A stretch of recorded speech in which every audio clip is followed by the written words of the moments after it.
आज हम देखने वाले हैं शोमरोन पहाड़ का नाम शोमरोन कैसे पड़ा। जब जिमरी आग में जलकर मरा, उसके बाद ओमरी राजा बन गया। पर आधे इजरायली प्रजा को यह बात बिल्कुल मंजूर नहीं थी।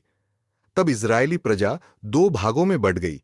प्रजा के आधे लोग तो तिब्नी नामक गीनत के पुत्र को राजा बनाने के लिए उसी के पीछे गए और आधे ओमरी के पीछे गए।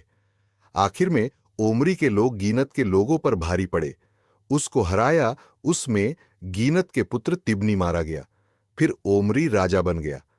यहूदा के राजा आसा के 31वें वर्ष में ओमरी इजराइल पर राज्य करने लगा और 12 वर्ष तक राज्य करता रहा।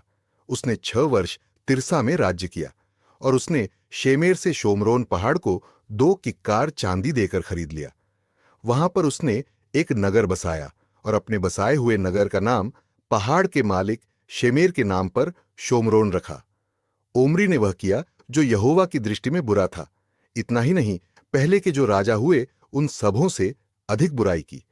वह नबात के पुत्र यारोबाम की तरह सारे पाप किए और उसने इजराइल के प्रजा से सारे पाप करवाए, जिसके कारण इजराइल के परमेश्वर यहोवा को उन्होंने अपने व्यर्थ कर्मों से क्रोध दिलाया था।